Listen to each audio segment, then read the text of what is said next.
Jackson on the drive, kicks it out for man. Man, three-pointer, bang! Oh, what a man! Magic down the middle, just what I thought. A hook shot at 12, good! Here's Michael at the foul line, a shot on Elo, good! The Bulls win! They win it! Now there's a steal by Bird, underneath the DJ, Going up over Bell, ball away. Yes! Yes! At the buzzer, he does it! Was there ever a doubt? A Smith screen, Posey will defend. Oh! LeBron James with no regard for human life. It's a physical game. Oh, man, oh, my. A monster jam by Blake Griffin.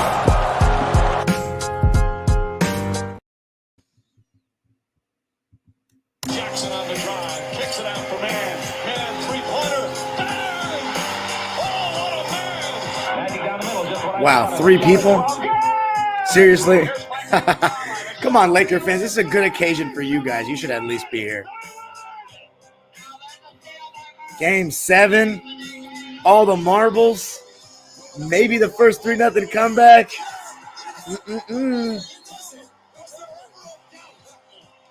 Oh, my God. More people on Twitter? Get the fuck out of here.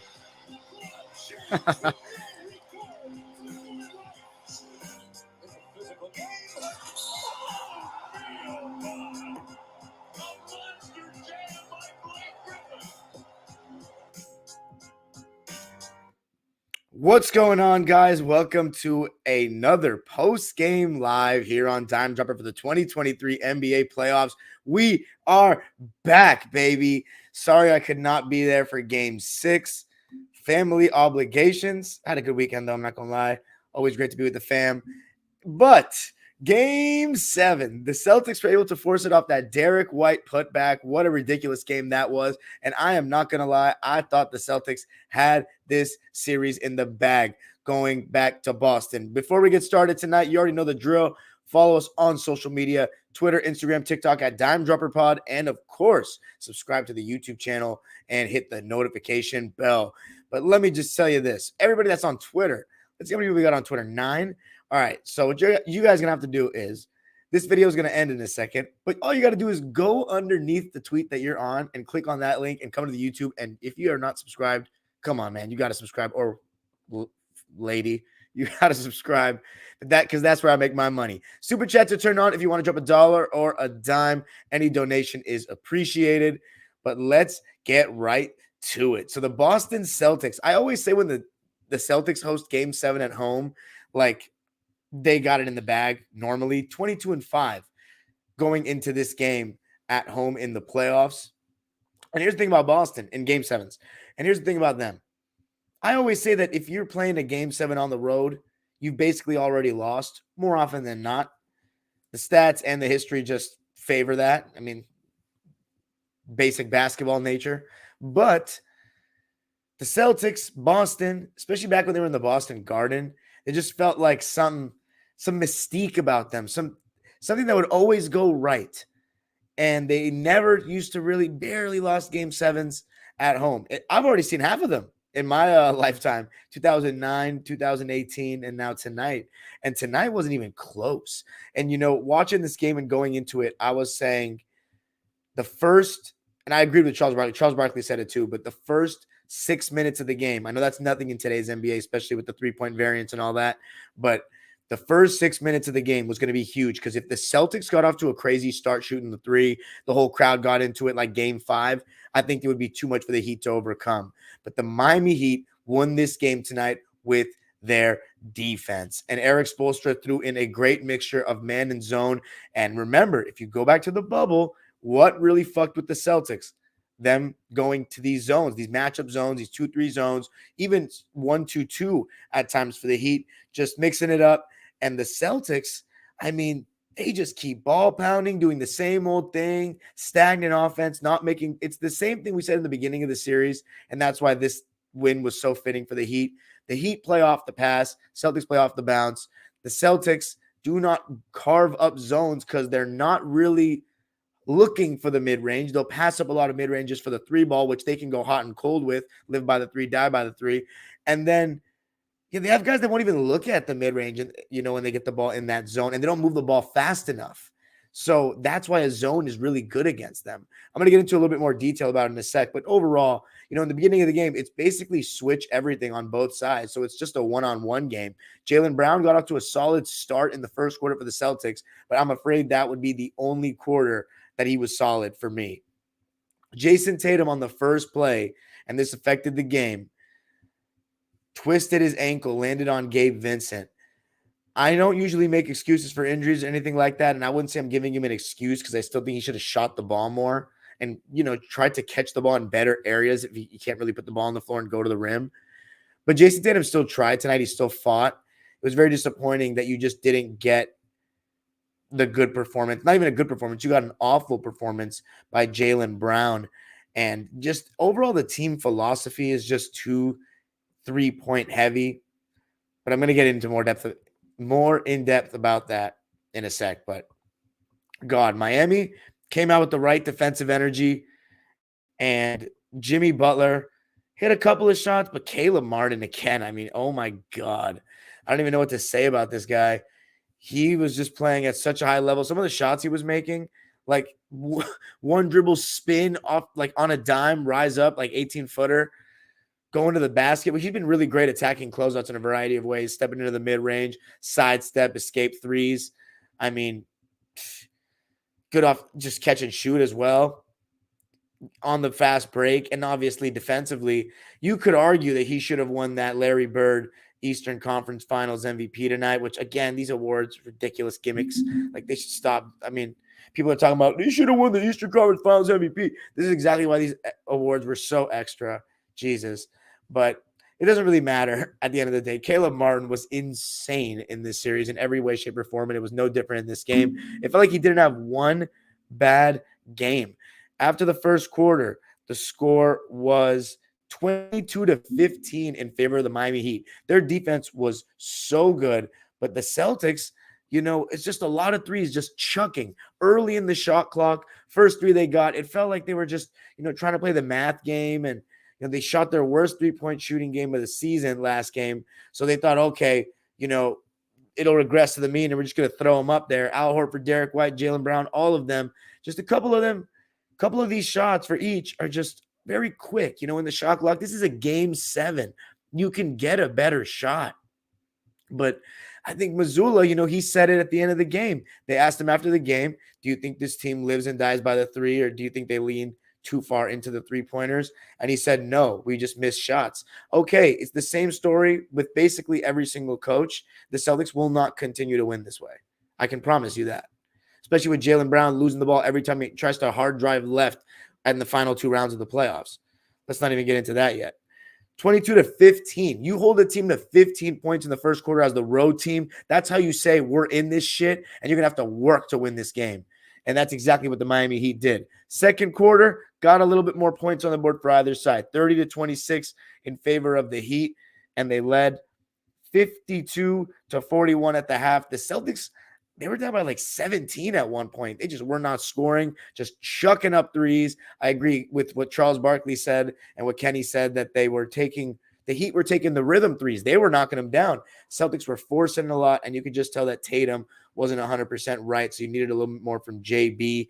But the Heat, I mean, Caleb Martin, Duncan Robinson, Bam Adebayo on the defensive end. The one thing that was hurting them, though, was Bam Adebayo, because they were switching everything, was getting pulled out onto the perimeter. So sometimes the Celtics in that first half were crashing the offensive glass, and it was hurting the Heat. But overall, the game was played at a pace in which the Heat liked. I've been saying all series, it's about fast favors the Celtics, slow favors Miami, and the Heat really kept the game in the half court. They did not let the Celtics make any kind of runs.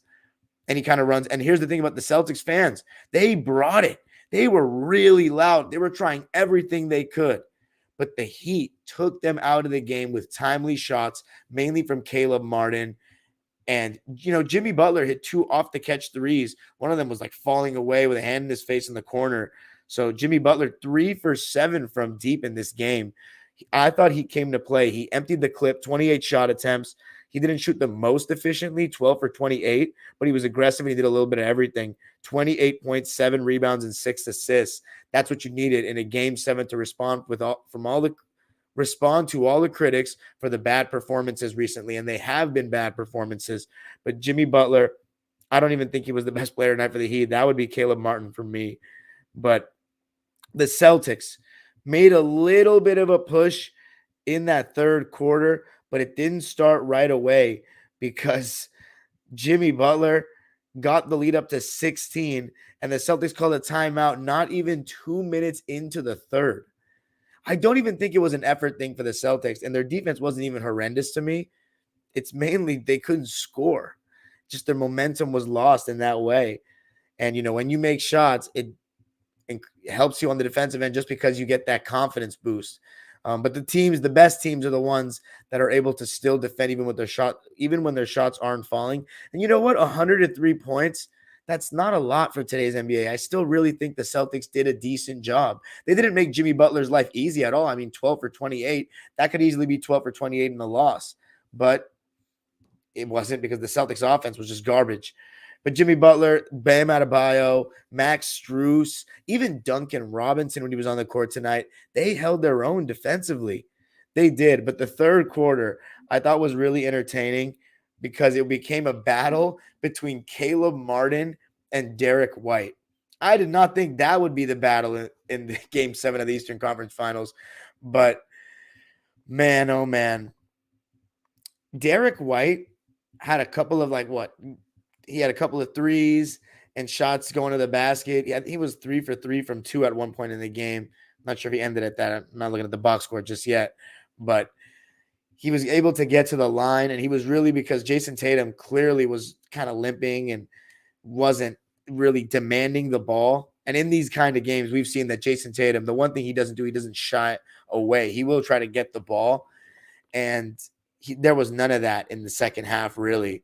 They were looking to give him the ball, and he was still a little bit hesitant. So Jaylen Brown and Derek White did most of the ball handling and playmaking. And, of course, the Heat are going to switch everything. They didn't even play Cody Zeller and Kevin Love. They went small tonight. Haywood Highsmith even getting a little burn. And he was really great in his minutes in the first half. He cookied Jayson Tatum on a between the legs. I think he's got a future, absolutely a good future in the NBA, this guy. Showing some athleticism. I haven't seen too much of him, but he's shown some versatility for sure in these playoffs. But, man, Super Chat's turned on. June 28th, July. Thank you so much, as 7-seed Lakers lost to 1st-seed Nuggets. Celtics lost to 8th-seed Heat. Feeling good. Who we got this finals? I'm going with the Nuggets, but I'll explain why later. But as always, thank you so much for the Super Chat. But Caleb Martin, Derek White, right? Derek White started getting MVP chance because he was also playing really good defense. And after he started getting MVP chance, man thought he was Kyrie Irving. I'd never seen him so aggressive in my entire life. Going to the basket every time he touched the ball, or looking to score every time he got it, putting up contested threes. It was hilarious. But Caleb Martin, the shots he was hitting to kill momentum, as I said, that spin pull up on a dime. There was one time where he just got the ball. They went under the screen. He just pulled up with confidence. Felt like he made all his open threes too. So many timely shots and plays. And I thought Eric Spoelstra also did a really good job using the timeouts. But again, the main problem to me in the game is that, one, they looked horrible again against the zone.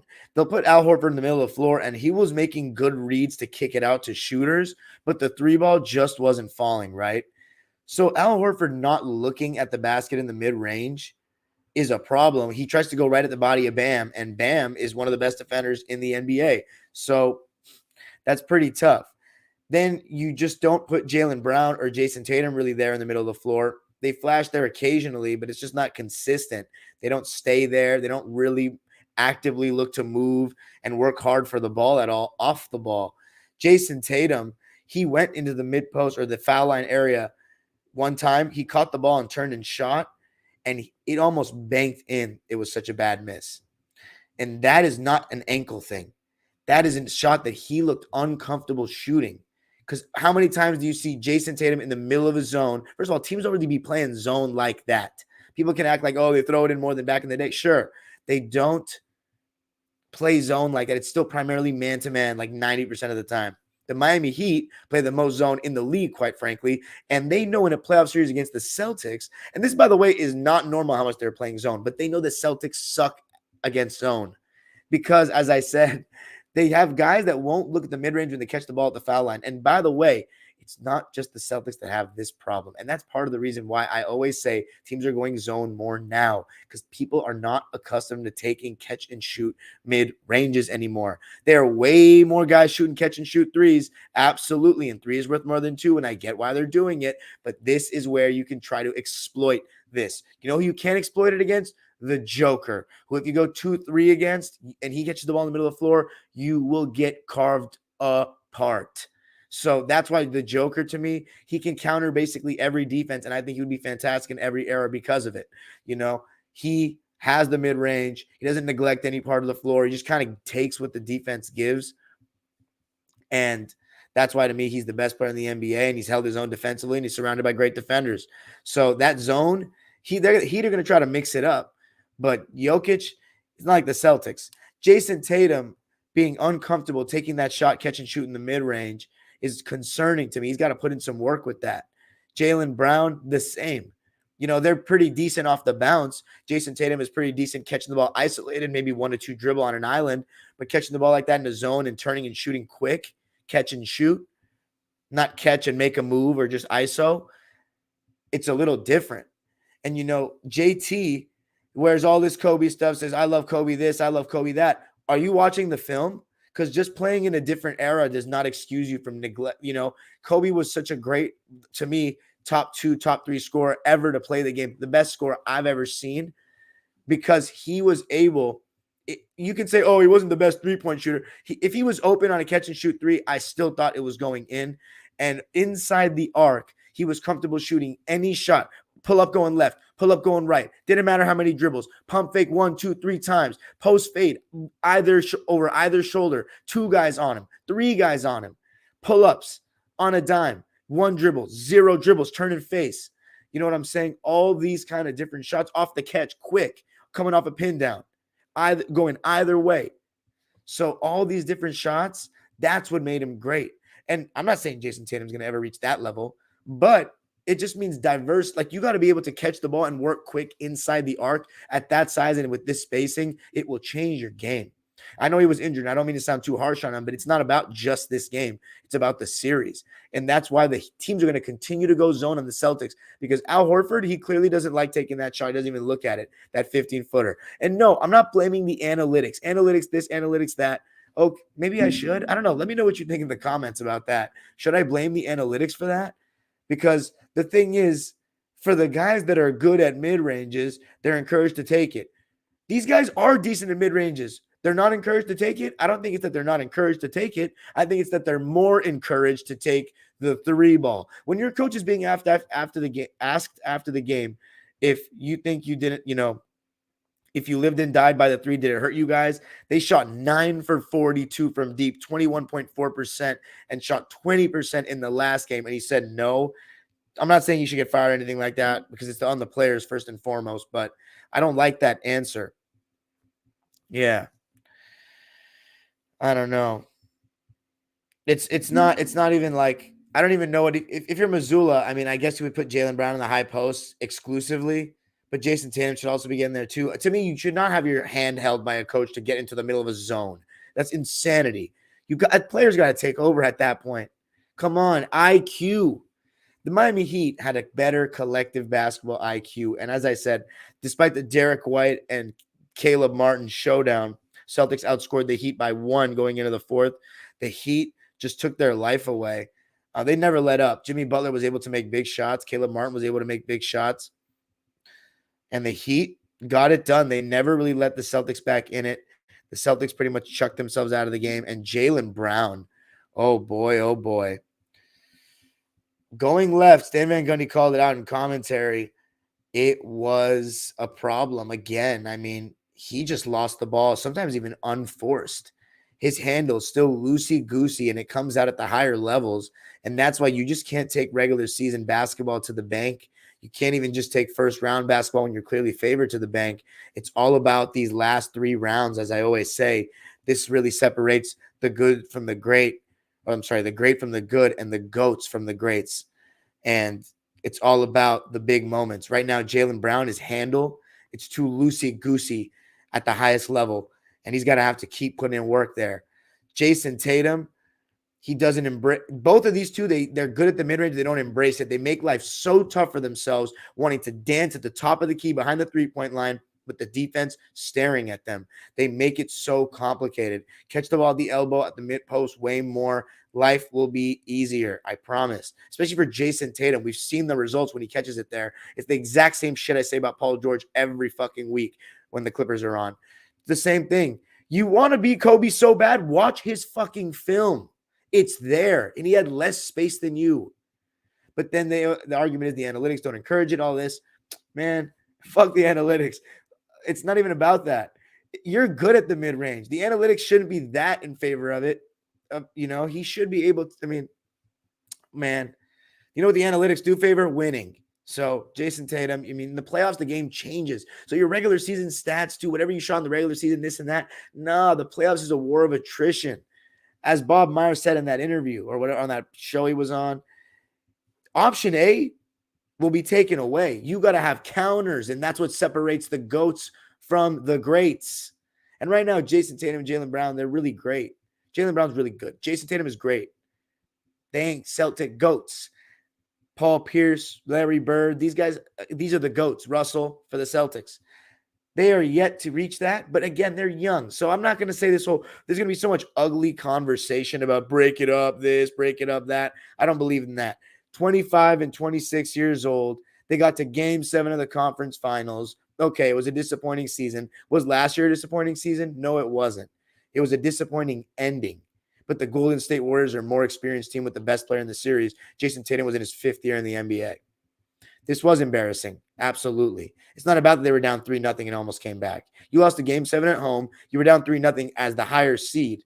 So it's inexcusable. Let's read the lines. Team stats. The Celtics shot 39% tonight at home in this game 7. The Miami Heat shot 49. Only 4 more shot attempts for the Heat.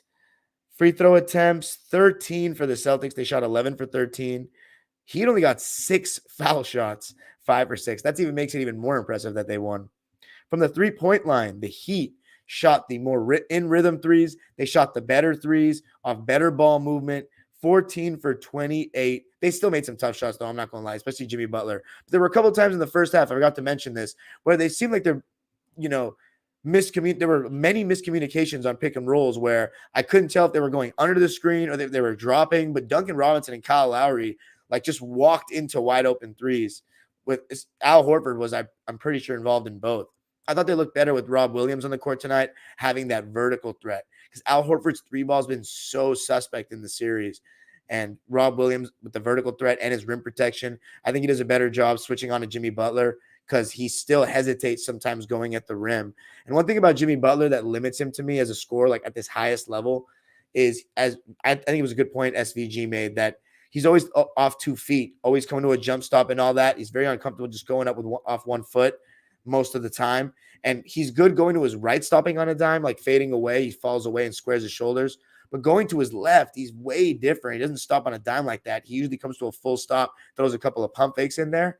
So we'll see how that limits him at the highest level with a guy like Aaron Gordon, even KCP on him.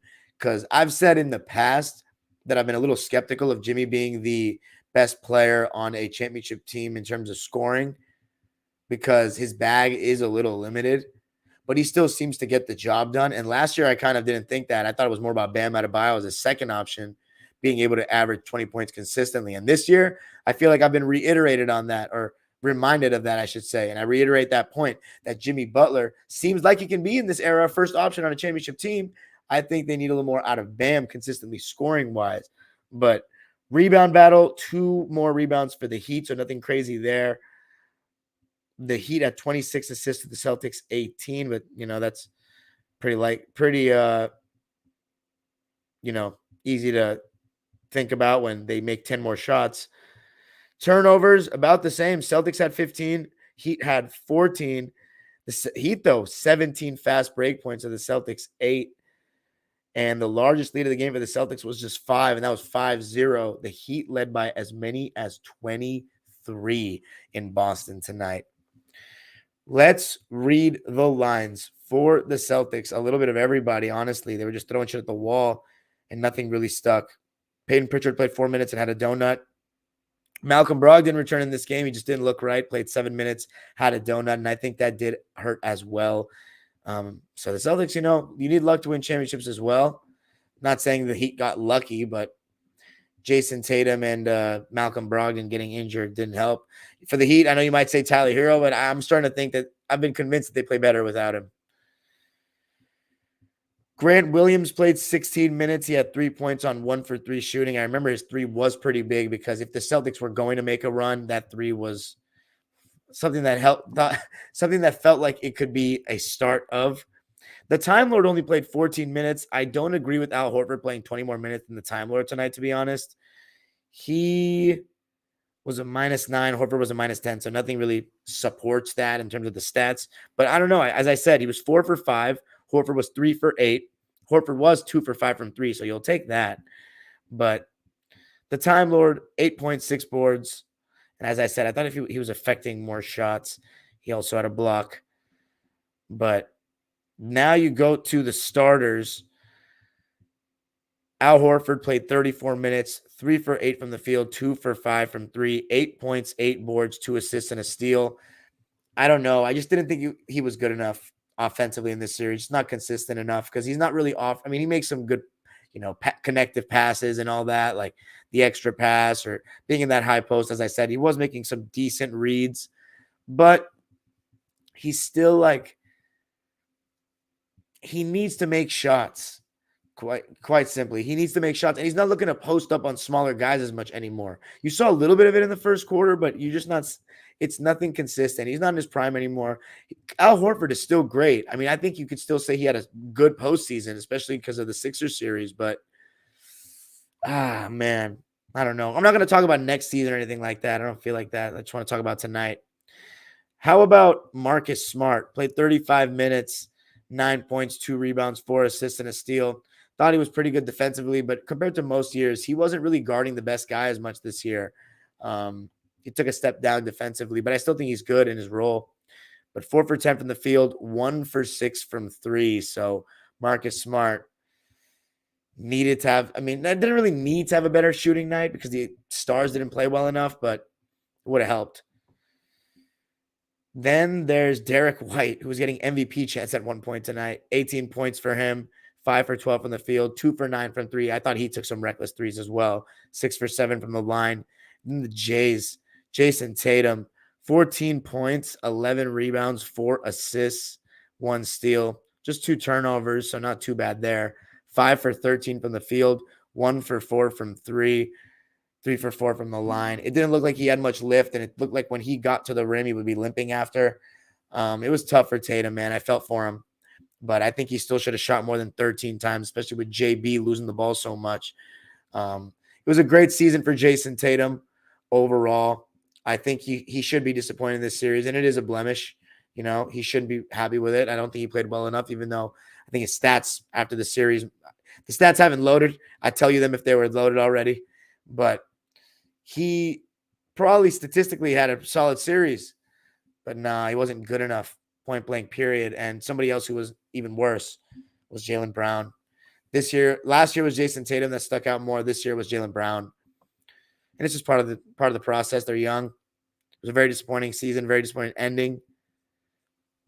19 points, 8 rebounds, 5 assists, a steal, and 2 blocks for Jaylen Brown, which sounds really good, right? 8 for 23 from the field, 1 for 9 from 3. Some of them were just ridiculous. 8 turnovers. 8 out of the 15 turnovers. We had the majority of them. That's inexcusable. A lot of them were just handling the ball, getting ripped, or just losing it. Unreal. The Celtics will be back. I wonder if Jaylen Brown is happy, though. That's the whole thing. People are saying, is he happy there in Boston?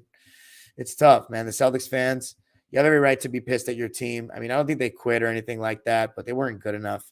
And they weren't good enough in terms of sense of urgency in the first 2 games. So if you're a Celtics fan, man, and I don't know, I'll have a lot of them, minute men, minute women, I am sorry. Oh my God, why am I doing this on the Clippers court for the YouTube people? I gotta be on the Celtics court. Ugh.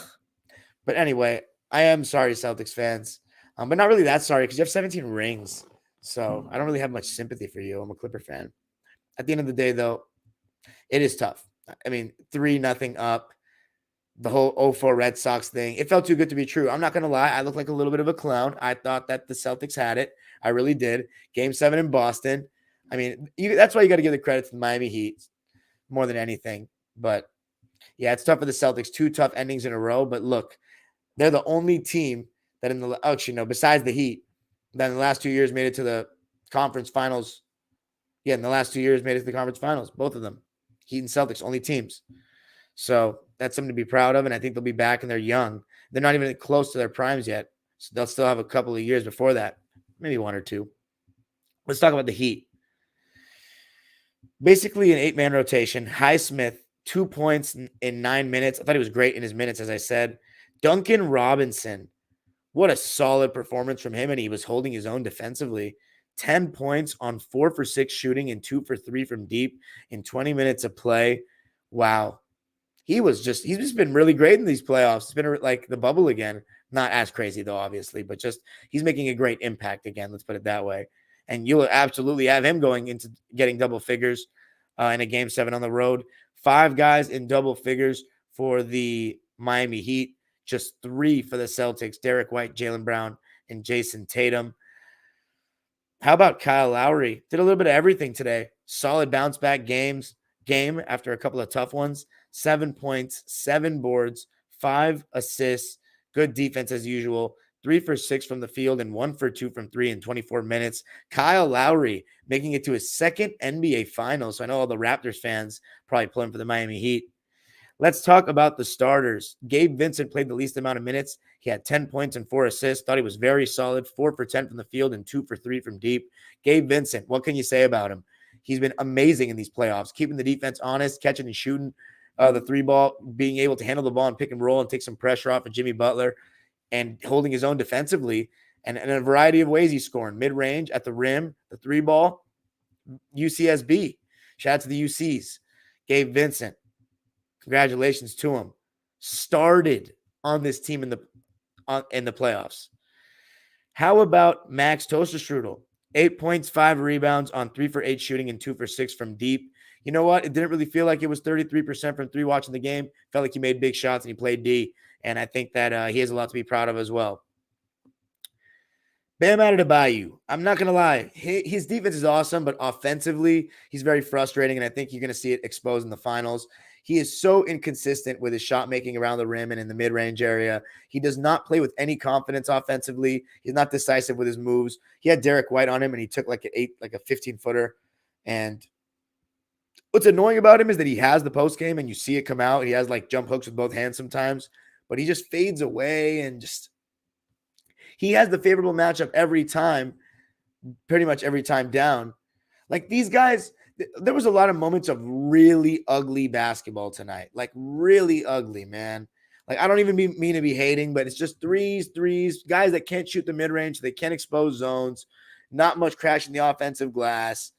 It's just like, I shouldn't say not much crashing the offensive glass, but the Celtics, I still think they didn't crash the offensive glass enough in the zone. And plus, just 3 after 3, no variety.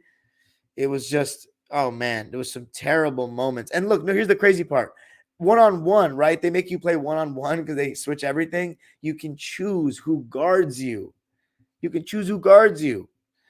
And still, I saw some ugly offense. But credit to the Heat, and they won by 20, so not trying to hate too much. Funny I say that, though. I just had my most liked tweet ever. So funny. It was about the 03 first-team All-NBA versus 2023. And saying how it's like just so funny how everybody just says like everyone's so much better now, and then this team would just get fucking creamed.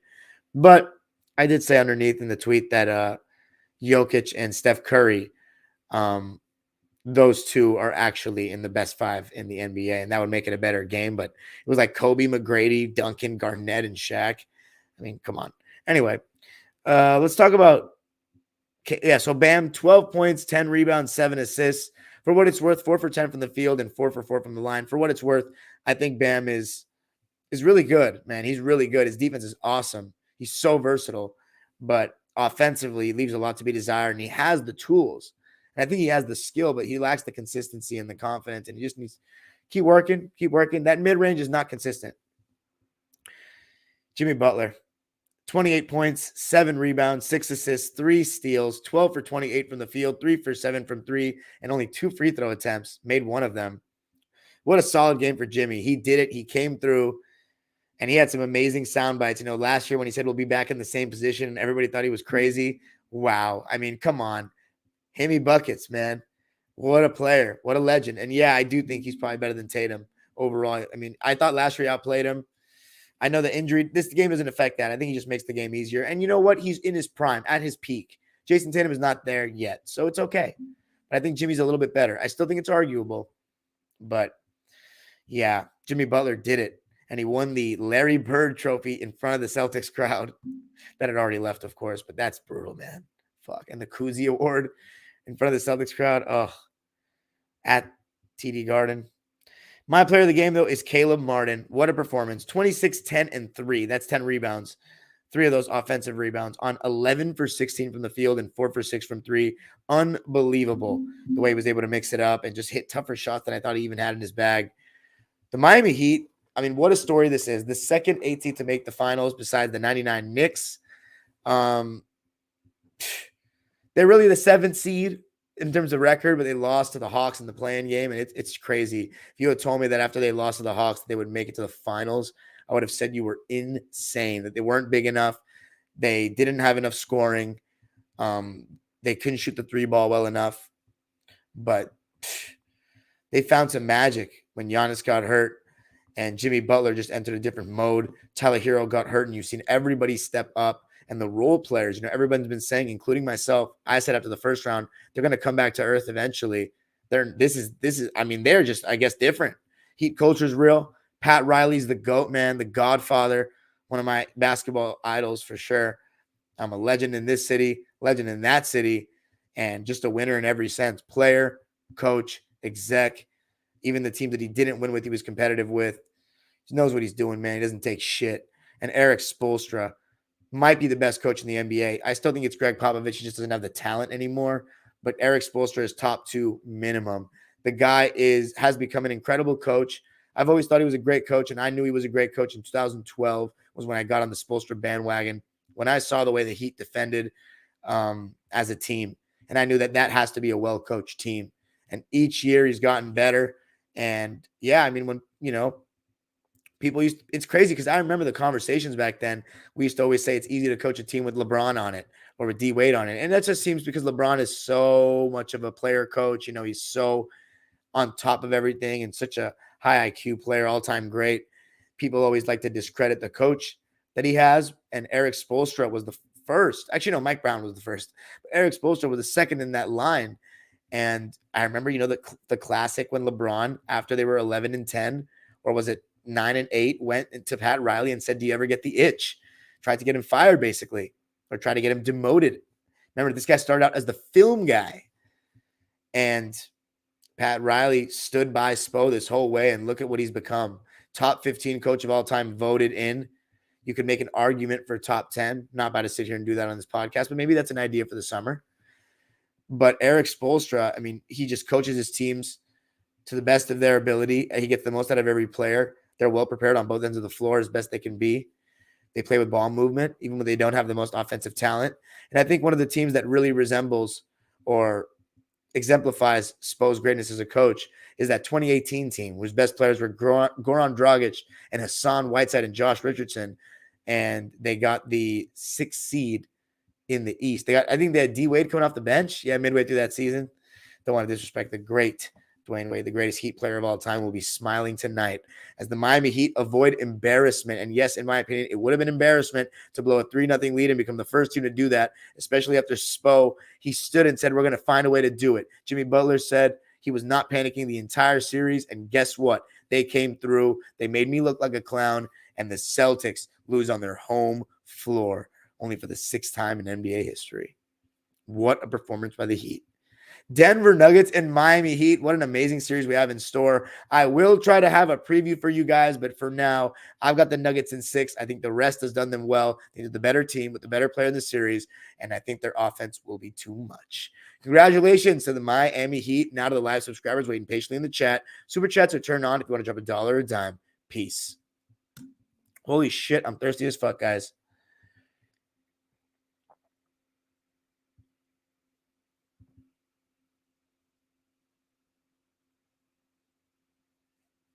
All right. Let's read the comments, but guys, don't comment for a sec. Okay? Because I don't want to see a bunch of I'm trying to read them all and then we can comment. Moises Canega. Says Caleb Martim. Jonathan Asulin says, hey, Dime, can't wait for this one. I'm a Laker fan. I'm here for it. The collapse. Roman Davidovich says, Celtics choked big time. Facts. June 28th, July says, holy smokes, what a series. Yeah, it was a great series. Roman asks who you got winning. I say Heat in 6 or 7. You heard what my choice was. Nuggets in 6. Ja'Cory Marshall says, Bam is top-tier dog shit. That's extremely harsh. June 28th, July says, nah, Celtics were far from invincible at home. Yeah, this iteration of the team, don't be surprised if the Celtics make some noise in the offseason. We'll see. Stocks Enio says a little late, but we're here, ho. You're funny.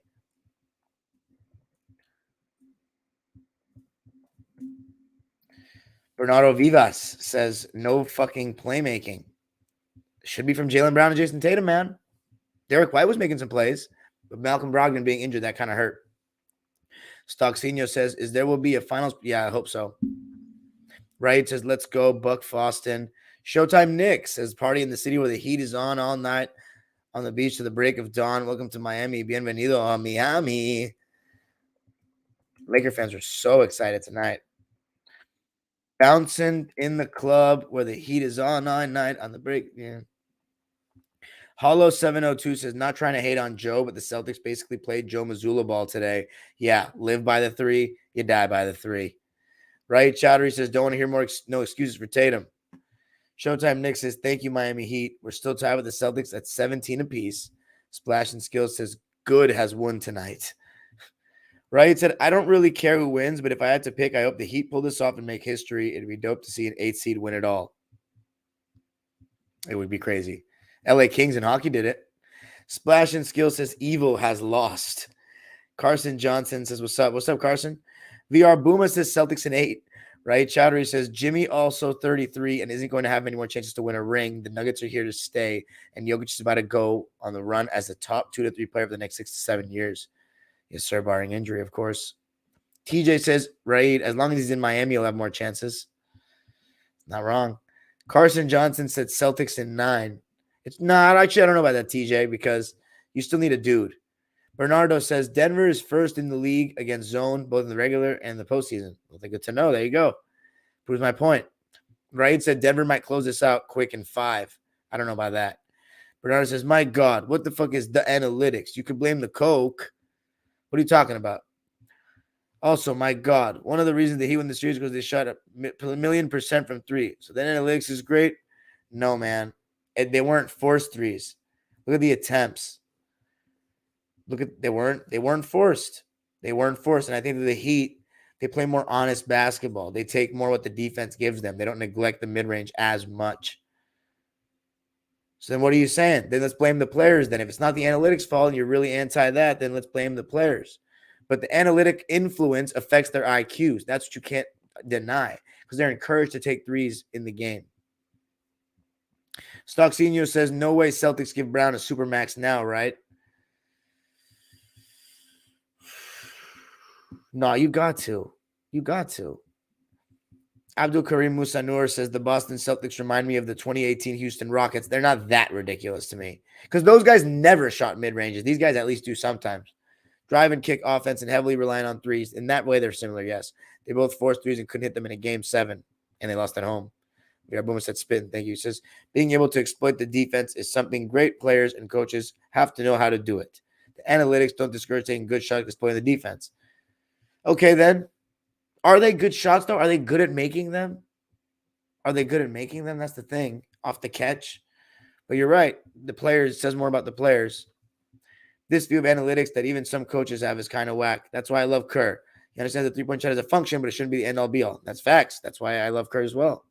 Stocksinho says, I forgot Miami and Denver was beefing last year. Morris Jokic thing. Yeah. Stanley O'Byrne says, hopefully one day we see NBA come back 0-3 win game 7. Dude, I need to see that before I die, man. I need to. I really was convinced I was going to see it this time. Stanley also says Heat in 6 or in 7, but Nuggets are a tough team. Tatum struggling, not Kobe. Media, stop it, not Kobe. Heat in 6 or 7. Wow. Stocks Eno says, when it's all said and done, do you think Spo will be in the Mount Rushmore of coaches? No. By the way, what is your current list? Don't have to be 4 names. Red Auerbach, Phil Jackson, Greg Popovich, and Pat Riley. Good luck baking that. Stanley said, Tatum needs to show up, should be averaging 20-plus points. I know injuries suck. Yeah, we'll see what the series averages come out to after this. Stanley O'Banks says, will Brown leave Boston? I don't believe so. Bernardo says, Jayson Tatum is 24. This isn't a blemish. I would disagree, bro. He was the higher seed. We have to have expectations for him. He's still a superstar. I mean,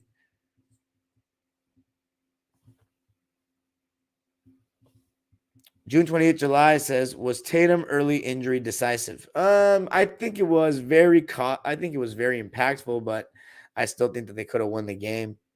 Actually, I don't know about that. I should say it was decisive, but it wasn't the end-all, be-all. The Heat outplayed them point blank. Smiles for Cupcakes. What's up, Smiles for Cupcakes? Says, agreed.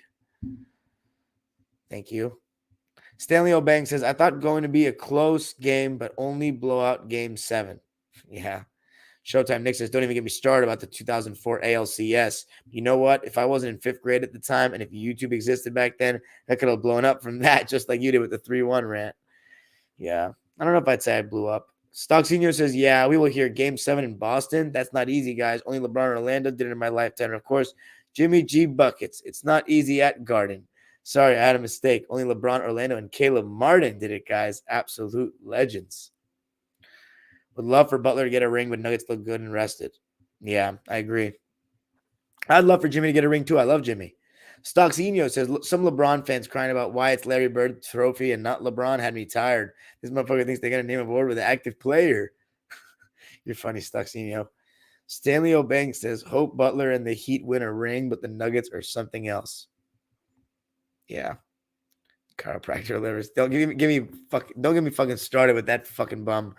By the way, the Suns, who was it who hired Nick Nurse today? Who the fuck hired him? The Sixers.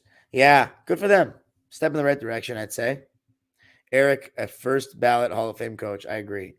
June 28th, July says ice cold water when you're thirsty.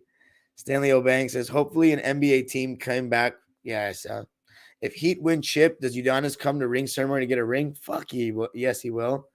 Always first, never second, said made 4K on the way to the 3-0. They lost it when we went 3-3, made 1,500 betting back on the Heat from Miami. Found your stream. We are lit here in Miami. Yay, all night. Hey, I feel you, man. Congrats. Angelica and Helica, baby. Always first says game 6 was rigged. Refs had no choice today. Get out of town. Showtime Nick says, as much as I'm even more clueless than you are about hockey, I do know it's more common in hockey for lower seeds to make deep playoff runs. Yeah. Stanley O'Bang said, Lowry versus Jamal. Always first, never second says, why are you up so late, bro? It's like 2 a.m. here in Miami. Well, it's only 11:21 here, so I don't know what your point is there. Bernardo Vivas says, also, with all due respect, Curry, Luka, Katie, Giannis, and Jokic could give that 0-3 team a fight. Yeah, I'd say so. But man, Curry and Luka are going to have a tough time with Mac and Bean. Always first says, glad this guy's talking truth, unlike TNT. What's TNT saying? No, TNT, what they say that wasn't true. Stanley O'Bang says, Heat 8th seed, okay, in finals. Heat need to win a game in Denver. Facts. They haven't lost a game at home yet. VR Boomer City on the West Coast. That's right. Bernardo says, I talked about the coach. What? Nah, man, it's on the players. Showtime Nick says, my Canadian friend who's a diehard Oilers fan told me you really need everyone firing on all cylinders in hockey. He told me his team has the hockey equivalent of LeBron instead. Yeah, Connor McDavid. That fool's nasty. He beat us 2 years in a row. Stanley O'Bang says, hope Knicks Nuggets retire Melo jersey. Yeah, I don't know about that because Jokic wears 15. Stuxinho says, Boston shot 62 more threes in the series. There you go. There you go, Bernardo. Glenn Rivers to the Suns. Yes. Stuxinho says, yeah, you're right. Top 4 coaches very hard. All right, now you guys can keep commenting. We're good now. Bernardo says, I absolutely blame the coaches and players. Analytics say you're supposed to take a step back and shoot a 24-footer instead of a 21-footer. It doesn't say you should neglect half the offensive court. Fair enough. Right? Said, got to give props to Jimmy for backing up his trash talk. Facts. Ace Boogie says, Jimmy got to a finals twice before PG and Kawhi did. Please trade PG-13 this offseason. Okay. I feel you. Just PG. I trade PG for Jaylen yesterday. I trade Kawhi with him. Stoxinho says Sixers. Yes. I was sad to hear Nurse can move things, which is sad for me because I hate Morey, Embiid, and Harden. Even Fourcon and Korkmaz. Why? Yeah, you guys type that quick. Jimmy greater all time than guys like Dame. Yeah. PG. Yeah. Harden. Yeah. I'm taking Jimmy. Russ. Yeah. CP3. Yeah. Damn. Loki, I agree with all those. I low-key agree with all of those. That's fucking wild. Jimmy Butler is goated for this. Goated. The bubble was not a fluke. Jokic, Murray are the best duo in the league. Yeah, I agree. Nuggets should both 15 Melo Jokic. Did they do that? Stoxinho says Nuggets not retiring Melo, man. Reaction to Melo retired? Should. Maybe. Ace Boogie says Kawhi's trade market is probably in the gutter. I don't know what you can realistically get for him other than cap relief, but I'd be for it. Yeah. Any last questions, guys?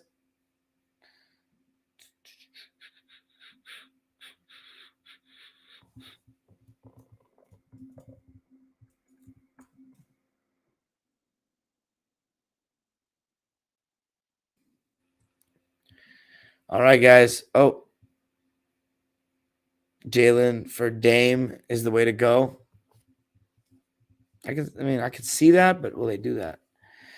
I don't care that Jimmy doesn't have as many regular season accolades as those guys. No, I agree. Stanley says Clips should blow it up. Ace Boogie says, I think PG has some market. Kawhi's knee might be cooked. All right, guys. I'm gonna hop off because I have to do Locked On Clippers. But make sure to comment on this video, please, for the algorithm. Let me know your finals prediction in the comments right now.